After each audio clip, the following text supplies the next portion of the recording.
Bagong-bagong balita ngayon pong umaga, may mungkahi ang Land Transportation Office kaugnay pa rin po sa light electric vehicles. Detalye po tayo sa ulat on the spot ni Joseph Moro. Joseph?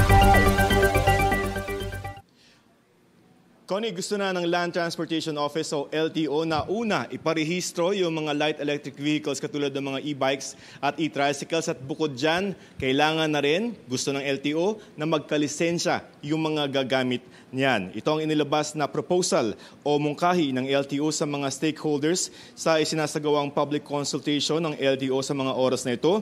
Ayon kay LTO Chief Vigor Mendoza, ang public consultation ay iniutos ni Transportation Secretary Jaime Bautista.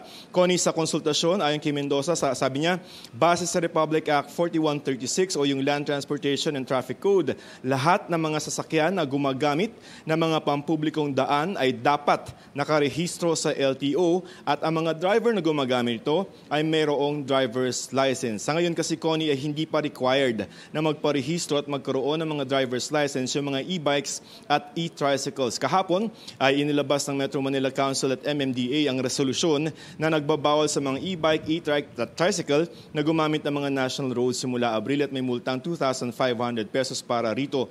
Connie, update lamang doon sa bilang na mga national roads na pinagbabawal yung mga e-trikes, tricycle at saka mga e-bikes. Ayon sa MMDA, bukod sa 19 na national roads na sinabi nila kahapon, ay idinagdag na yung Espanya Boulevard at Bonifacio Avenue sa mga bawal daanan. At yung SLEX, wala yan.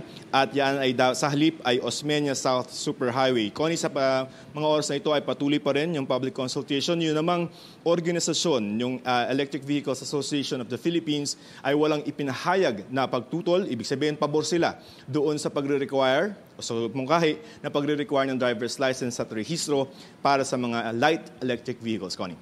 Maraming salamat, Joseph Morong.